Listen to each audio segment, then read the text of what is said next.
Misi, paket. Sobat Info pasti familiar banget kan sama teriakan yang satu itu? Apalagi kalau kamu rajin belanja di e-commerce. Tapi kamu tahu nggak sih ekspedisi pertama di Indonesia apa? Kalau gitu, yuk kita simak bareng-bareng sejarah berdirinya Pos Indonesia, ekspedisi pertama dan tertua di Indonesia.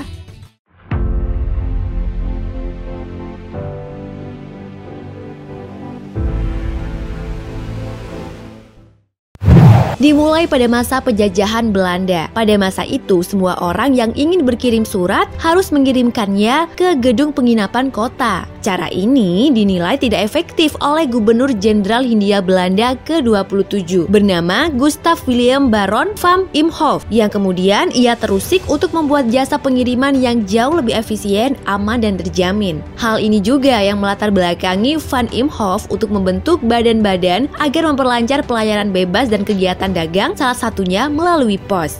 Akhirnya, pada 26 Agustus 1746, bermula dari gagasan Baron van Imhoff, dibangunlah kantor pos pertama di Indonesia yang terletak di Batavia atau yang kita kenal sekarang Jakarta. Kantor pos pertama ini didirikan bertujuan untuk menjamin keamanan surat-surat penduduk, terutama bagi pedagang dari luar Jawa dan bagi mereka yang datang dan pergi ke Belanda. Sejak saat itulah, pos mulai mengemban peran dan fungsinya untuk melayani publik.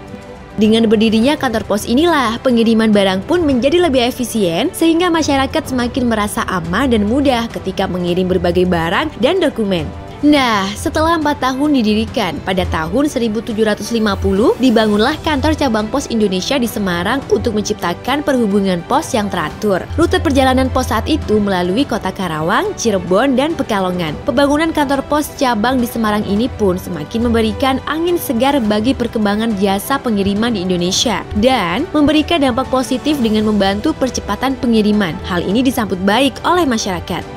Pada tahun 1875, Pos Indonesia disatukan Dinas Telegraf dan berganti nama menjadi Post and Telegraph Dienst. Tidak hanya mengalami perubahan nama, peleburan ini berdampak pada perpindahan kantor pos yang sebelumnya di Gambir, Jakarta menjadi di Bandung, Jawa Barat. Perpindahan ini pun semakin memudahkan proses pengiriman barang dari tiap daerah, terutama dengan adanya pembangunan jalan dari Jawa Timur hingga Jawa Barat.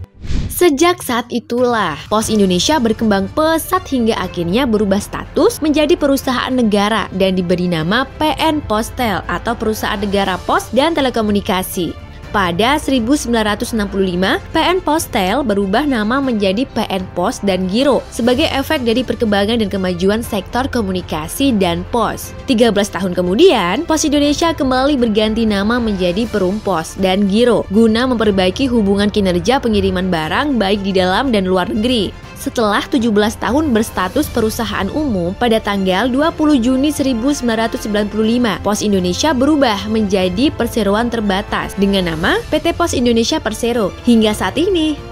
Seiring berjalannya waktu, Pos Indonesia kini memiliki sekitar 24.000 titik layanan yang menjangkau 100% kota dan kabupaten, 100% kecamatan, 42% kelurahan dan desa, serta 940 lokasi transmigrasi terpencil di Indonesia. Dengan perkembangan informasi, komunikasi, dan teknologi yang semakin pesat saat ini, sebanyak lebih dari 3.800 kantor pos online sudah dilengkapi dengan elektronik mobile pos di beberapa kota besar di Indonesia. Perkembangan Pos Indonesia ini semakin mempermudah masyarakat untuk mengirimkan barang, ditambah dengan kebiasaan berbelanja online. Ya, meski kini jasa ekspedisi baru banyak bermunculan, tetapi Pos Indonesia tidak tenggelam di telan zaman. Terima kasih Pos Indonesia karena telah terpercaya menyampaikan seluruh titipan kami dari dulu hingga kini. Semoga Pos Indonesia semakin terdepan sebagai ekspedisi di Indonesia ya.